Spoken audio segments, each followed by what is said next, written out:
धर्म प्रेमी सज्जनों, माताओं, बहनों और प्यारे बच्चों, इस दुनिया में ध्यान से सुनने की बात है। इस दुनिया में सबसे ज्यादा डिस्प्यूटेड और विवादित सत्ता यदि किसी की है तो वो ईश्वर की है। सबसे ज्यादा डिस्प्यूटेड है, सबसे ज्यादा विवाद है। आपके होने में कोई विवाद नहीं। आप हैं, आपका घर है, आप अपने घर में आते हैं, आप अपने घर में जाते हैं, आप खाना पकाते हैं, खाते हैं, आपके घर में बच्चे पैदा होते हैं, वो बड़े हो जाते हैं, वो घर बारी बन जाते हैं। इसके ऊपर कोई विवाद नहीं है। दिल्ली में पटेल नगर में आपका घर है, इसके ऊपर कोई विवाद नहीं है। आप अपने घर में फैन ऑन करते हैं, कोई विवाद नहीं है। आप उसमें प्रेशर कुकर रख के दाल पकाते हैं, कोई विवाद नहीं है। कोई चूल्हे पे पकाता है, कोई हाथ से रोटी बनाता है, कई मशीन में बनती है। किसी का किसी के बारे में कोई विवाद नहीं है। भगवान कैसा है, यह विवाद है। कितना लंबा चौड़ा है, यह भी विवाद है। कहाँ रहता है, यह भी विवाद है। जन्म कहाँ पे हुआ, यह भी विवाद है। क्या करता है, यह भी विवाद है। पाप माफ करता है, विवादित है। उसके काम पे, उसकी नेचर पे, उसके स्वभाव पे, उसके स्वरूप पे, सब पे विवाद है। सब पे विवाद है। और ऐसी विवादित सत्ता के कारण धरती पे जितना पानी है, पानी समुद्र में जितना है, उससे कई गुना इंसानों का खून बहा गया है। जितना समुद्र में पानी है उससे कई गुना ज्यादा खून बहा गया। काट करके तलवारें ऐसे चली कि रगड़ दिया इंसानियत को। उसके विषय में जब तक निर्णय नहीं हो जाए मनुष्य कहीं नहीं पहुंचता। इस्लाम ने अल्लाह के नाम पे कहां तलवार नहीं चलाई। ईसाईयत ने किंगडम ऑफ गॉड और ईसा मसीही और भगवान के नाम पे कहां नहीं तलवार चलाई। हम जब अमेरिका और कनाडा जाता हूं मैं, मतलब आई फील असेम्ड एब्सोल्युटली। इतनी शर्म आती है मेरे को वहां जाके। जिनका देश है उनको मार काट करके बर्बाद करके एक छोटे से कोने में बिठा रखा है, खत्म कर दिया। मार काट के बिल्कुल खत्म कर दिया। जिनका देश था वो वहां एक छोटे से कोने में बैठे हैं। उनको बाहर की दुनिया से मिलने नहीं देते और बाहर की दुनिया को उनसे नहीं मिलने देते। और दुनिया का सबसे बड़ा मजाक क्या है, उसी देश में मानवाधिकार का केंद्र भी है मुख्य रूप से। ये तो ऐसा है कि आपके घर में कोई आए और आपको मार कूट करके ठोक पीट करके घर की एक छोटी सी बखारी में घुसेड़ दे और वहीं पर आपके अधिकारों का एक कार्यालय भी खोल दे। बड़ी दिक्कत होगी। और उनके देश का नाम भी रख ले आप। मैंने पता नहीं एक दिन बताया नहीं आपको, अंग्रेज के जाने से, यूरोप वालों के जाने से पहले अमेरिका का नाम अमेरिका था ही नहीं। अमेरिका नहीं था, कनाडा नहीं था नाम। यूरोप के आने से पहले उनके देश का नाम कनाडा नहीं था, ऑस्ट्रेलिया नहीं था।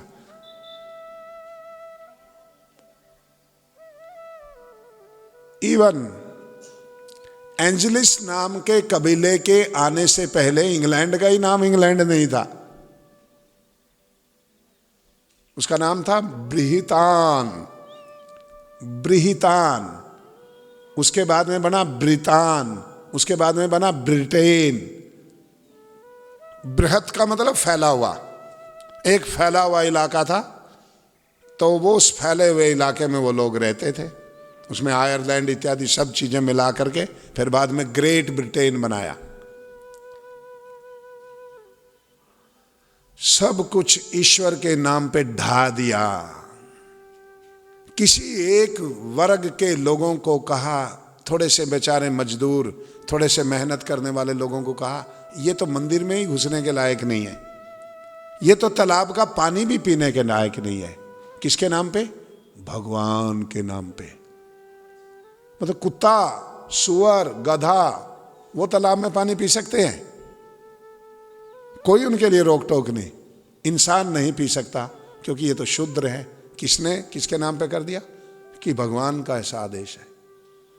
तो ऋषि दयानंद जी महाराज का सबसे बड़ा, मानव जाति पे सबसे बड़ा यदि उपकार है तो वो उपकार ये है कि उन्होंने ईश्वर की उस अवधारणा को स्थापित किया जिस अवधारणा को भगवान ने स्वयं वेदों में 4 ऋषियों को सृष्टि के आदि में बताया था। अपना कोई मत नहीं। बाकी दुनिया में कितने भी लोग आए धर्म का नाम लेने वाले, सब अपना मत स्थापित करके गए, और उस मत की मान्यताओं को स्थापित करने के लिए फिर तलवार चलाई।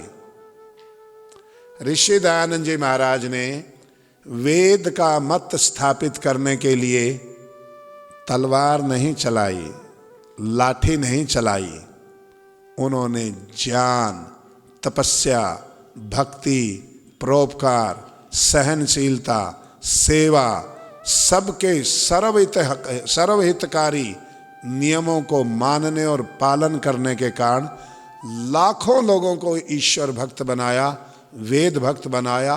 किस समय? जिस समय वेद और वैदिक स्वरूप वाले ईश्वर की बात कहने वाला धरती पे एक भी आदमी नहीं था उस समय।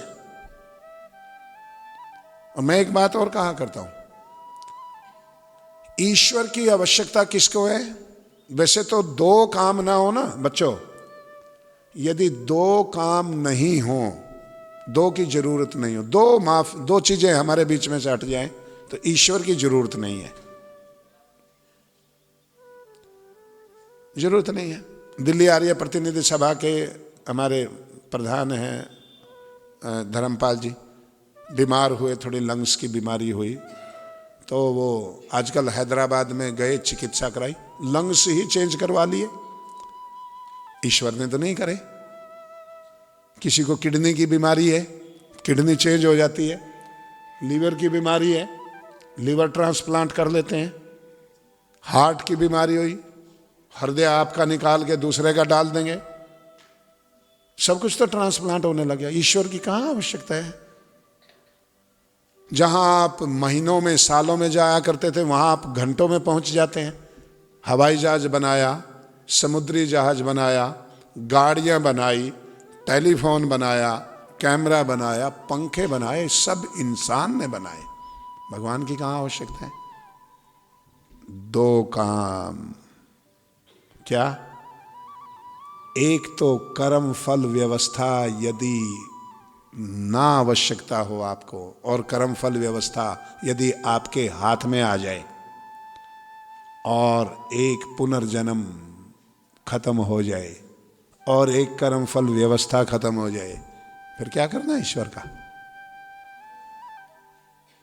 करना क्या है फिर? जरूरत ही नहीं है। इसलिए महर्षि व्यास के शिष्य ने एक बार उनसे ऐसे प्रश्नोत्तर जैसे डॉक्टर महेश जी आपसे कर रहे थे, महर्षि व्यास ने वेदांत दर्शन की रचना की बादरायण ने। तो उसके पहले ही सूत्र में बोलते हैं, अथा तो ब्रह्म जिज्ञासा, आओ हम आए और आकर के उस ब्रह्म की जिज्ञासा करे। तो बच्चों ने बोला होगा क्या जरूरत है, क्यों बीच में लफड़ा डाल रहे हो ईश्वर का, ब्रह्म का, उसकी आवश्यकता क्या है? तो अगले ही सूत्र में कहते हैं जन्माद्यस्य यतः, जन्म मृत्यु कर्म फल व्यवस्था पुनर्जन्म, ये जिसके कारण होते हैं उस ब्रह्म की आवश्यकता है। उसके एक बार बता दो कि आर्य समाज में बैठे हैं और सुरक्षित है, बता दो। तो ये उसकी हमारी आवश्यकता है। इसलिए महात्मा बुद्ध ईश्वर से नकारते रहे मोटे मोटे रूप में, दूसरे रूप में। नास्तिक नहीं थे। आजकल के बौद्ध उनके ऊपर नास्तिकता का बिल्ला लगाते हैं। महात्मा बुद्ध नास्तिक नहीं थे, महात्मा बुद्ध सच्चे आस्तिक थे। कैसे? ये सारे जितने बौद्ध है ना, ये आजकल का अध कचरा माल खा करके वो डकारते रहते हैं। ये सब बोलते हैं महात्मा बुद्ध नास्तिक थे, नास्तिक थे। नहीं, नास्तिक होता ही नहीं। कौन व्यक्ति नास्तिक नहीं होता? जो पुनर्जन्म को माने और कर्मफल व्यवस्था को माने, वो नास्तिक हो ही नहीं सकता। क्योंकि दोनों चीज आपके अपने हाथ में नहीं है। पुनर्जन्म आपके अपने हाथ में है, मतलब ही नहीं। अच्छा, आपके कर्मों का फल लेना आपके अपने हाथ में है, वो भी किसी के हाथ में है।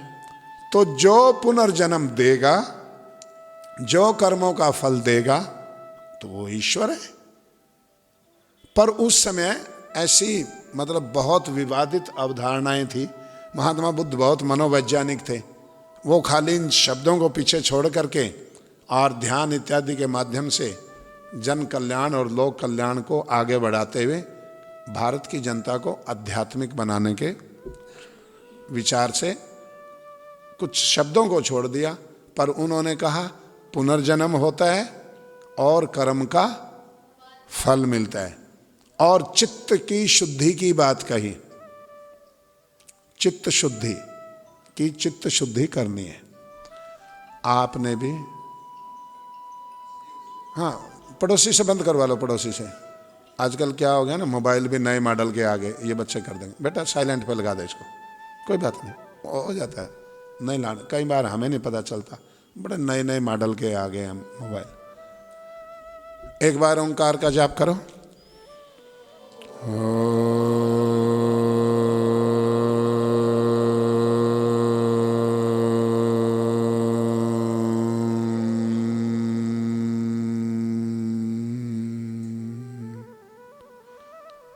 आपके पुनर्जन्म का क्या प्रमाण है? आपके पुनर्जन्म का प्रमाण क्या है? क्या प्रमाण है? आपका अब जन्म हुआ है, इसका क्या प्रमाण है कि कभी आप पीछे भी पैदा हुए थे? कोई प्रमाण है? हैं? क्या है? चलो ठीक है, हो सकता है पहली बार ही हो रहा हो।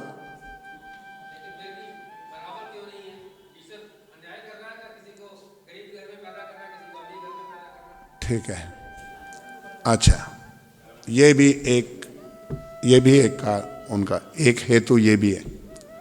बिल्कुल सरल सा उदाहरण देता हूं मैं आपका, यही प्रमाण देता हूं। कौन पुनर्जन्म का प्रमाण है? कौन है यहां? ये बच्चे बैठे हैं ना, ये बच्चे स्कूल में पढ़ने वाले, ये पुनर्जन्म के प्रमाण है। क्या? कैसे? ये गुड़िया कौन सी क्लास में है? ये 9th में है। 9th में होना इसका 8th क्लास का फल है। 9th में होना, और जो 8th में है, और जो 7th में है, पुनर्जन्म सिद्ध हो गया। जहां अब आप हो, मुझे नहीं पता कौन सी क्लास में हो, बिजनेस क्लास में हो, फलाना में हो, एडमिनिस्ट्रेशन में है, या टीचिंग क्लास में, या लेबर क्लास में, कहीं भी है, तो आपका वहां होना पीछे की किसी क्लास का फल है। ये एक प्रमाण है आपके पुनर्जन्म का। आप जहां हो वो किसी का फल है, अब का नहीं है। आपका वहां होना किसी और का फल नहीं है, पीछे का फल है। दूसरी बात,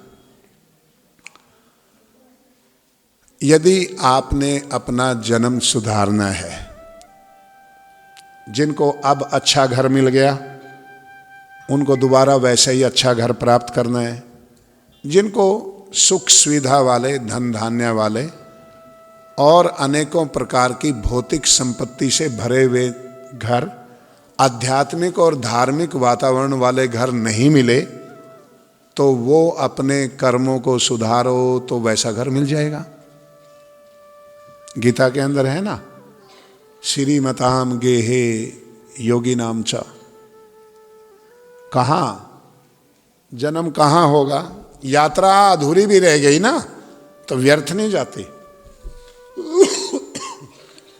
थोड़ी सी यात्रा अधूरी रह गई, पूरा नहीं पहुंचे तो वो व्यर्थ नहीं जाती।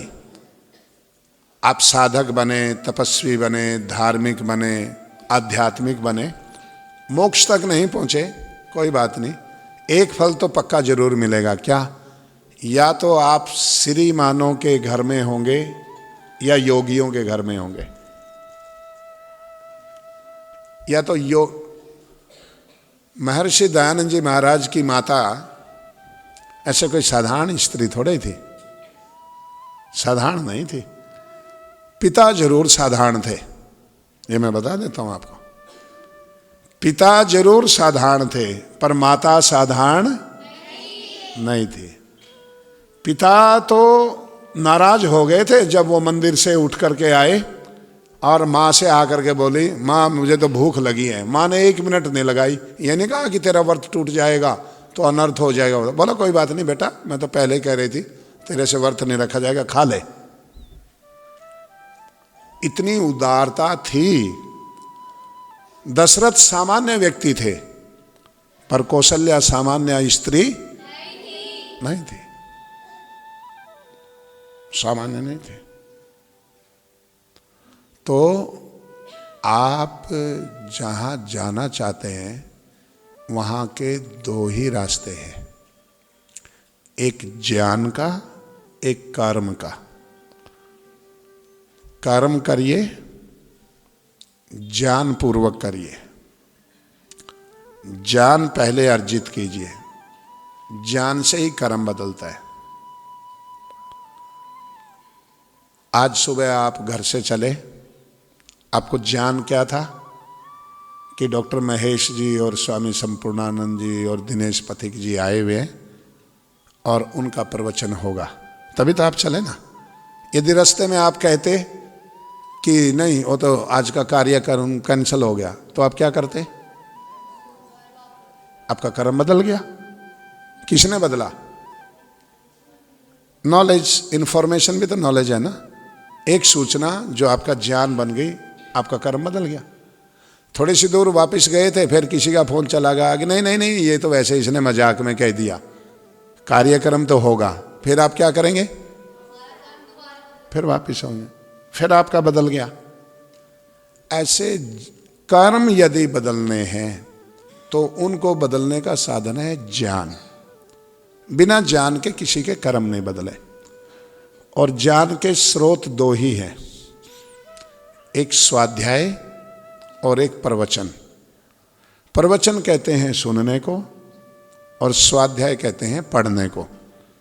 या तो कोई पढ़ करके सीखता है या कोई सुन करके सीखता है। डॉक्टर महेश विद्यालंकार जैसे जो पढ़ करके और बहुत चिंतन मनन करके जो विद्वान बोलते हैं तो वो प्रवचन कहलाता है। आप सत्यार्थ प्रकाश इत्यादि वैदिक साहित्य जब पढ़ते हो तो वो स्वाध्याय कहलाता है।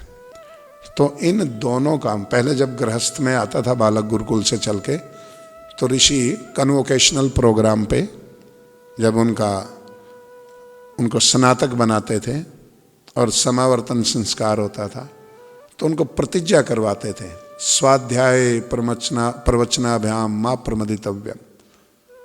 स्वाध्याय और प्रवचन में कभी प्रमाद मत करना, कभी भी। यदि आप स्वाध्याय और प्रवचन में प्रमाद करोगे फिर आपको कुछ का कुछ दिखाई देगा नहीं तो। मैं सामान्य व्यक्तियों की तो बात क्या है, करनाल में हमारे यहाँ एक जज आए, वकील ने उनकी शिकायत कर दी कि इन्होंने मेरे से पैसे मांगे। हाई कोर्ट के जज ने उनको सस्पेंड कर दिया।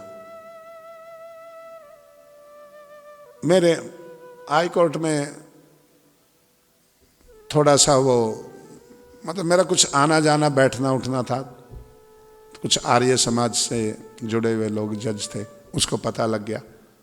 बोला स्वामी जी अब मेरा काम करवा दो, मेरे ये सस्पेंशन को कैंसिल करवाओ। मैंने कहा कोई बात नहीं, आप थोड़ा इसका निराकरण होने दो जो आप पे आरोप लगा है। तो बातों बातों में फिर मेरे सामने हाथ जोड़े खड़ा है और दो बातें अभी पूरी हुई नहीं और बोला वैसे आज एक बहुत सुबह अद्भुत नजारा हुआ। मैंने कहा क्या हुआ, क्या नजारा हुआ? बोला गुरुजी का चित्र लगा हुआ था और उसमें से मुझे जब हाथ जोड़ने गया तो मेरे हाथों में राख गिरी और प्रसाद मिल गया, आशीर्वाद मिल गया। चित्र में से राख। मैंने कहा अच्छा, वो का चित्र था, वो जो ऐसे बाल बड़े बड़े थे ना, यूं खड़े रहते थे बाल, उनका तो उनका चित्र लगा हुआ था। बोला उसमें से मैं ऐसे हाथ जोड़ा कि प्रभु कृपा करो और हाथों में राख आ गई। तो मैंने कहा ठीक तो आ गई राख, तो फिर कहते हैं ना तेरे मुंह स्वाह, तो स्वाह पाएगी। मैंने कहा, बोला नहीं नहीं नहीं वैसी नहीं, आशीर्वाद वाली। तो मैंने कहा फिर आपने क्या बोला? बोला कुछ नहीं। मैंने कहा कल फिर हाथ जोड़ना और गुरुजी को कहना है यही राख जज के घर में भी डाल दे जा करके, जिसने तुझे सस्पेंड किया है, तो हो जाएगा। जब आदमी स्वाध्याय, ध्यान से बोलना, मैं मेरी बात सुनना ध्यान से। मेरा स्वभाव नहीं है मतलब क्रिटिसाइज करना कुछ चीज़ों को, मूलतः मैं स्पिरिचुअल पर्सन हूँ, पर समझाने के लिए कुछ चीज़ों को मेरे को थोड़ा सा मतलब वो करना पड़ता है, डिस्क्रिमिनेट करना पड़ता है। यदि स्वाध्याय और प्रवचन इन दोनों को छोड़ दोगे ना, तो फिर आपका क्या होगा?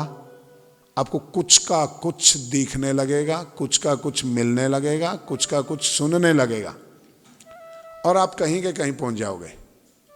देखो मैं तो बंधा हुआ हूं, मैं तो बंधा हुआ हूं किससे? परम पिता परमेश्वर की आज्ञा से, वेद से, ऋषि दयानंद से, धर्म से। नहीं तो एक बार मेरे को आप सब लोग सहमति दे दो, मैं 40 दिन में दिल्ली में भगवान बन के दिखा दूं आपको। 40 ही दिन लगेंगे और ऐसा भगवान बनेंगे, ये मूर्ख अनपढ़ आदमी क्या भगवान बनेंगे? ये तो महामूर्ख महामंडलेश्वर हैं तो मूर्खों के, पर नहीं बन सकते। परमेश्वर की आज्ञा का उल्लंघन नहीं कर सकते, कर ही नहीं सकते। संविधान का पालन कराने वाले सुप्रीम कोर्ट के जज संविधान का उल्लंघन थोड़े करेंगे, कर ही नहीं सकते, क्योंकि वो तो संविधान के संरक्षक हैं। ये जो आर्य समाज और ये वेद के विद्वान और महर्षि दयानंद की परंपरा के डॉक्टर महेश जैसे विद्वान हैं, ये तो इस वैदिक विचारधारा के वैदिक संविधान के संरक्षक हैं, कैसे उल्लंघन कर सकते हैं? नहीं तो बातें हमें नहीं बनानी आती क्या? फिर भी संघर्ष कर रहे हैं किस बात के लिए? आप लोगों को सच्ची सच्ची बातें समझाने के लिए। ये संघर्ष है हमारा। हाँ मैं सच बता रहा हूं। देखो भाई, एक वाक्य समझ लो, यदि भीड़ का बल प्राप्त करना हो, उसका साधन है पाखंड, अज्ञान, अंधविश्वास। भीड़ का बल प्राप्त करना हो तो उसका साधन क्या है? पाखंड, अंधविश्वास, असत्य, अधर्माचरण, ये उसके साधन है। और यदि आत्मबल प्राप्त करना हो तो उसका मार्ग है सत्य का आचरण, वेद का मार्ग। वो आत्मबल है प्राप्त कराने वाला है। उससे भीड़ तो नहीं आएगी, पर आप में आत्मबल रहेगा।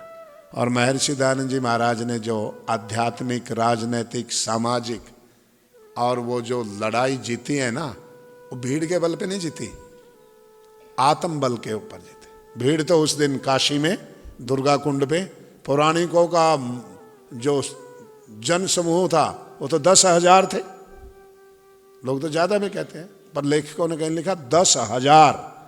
और इधर कितने थे ऋषि की तरफ? अकेला। और कौन हारा?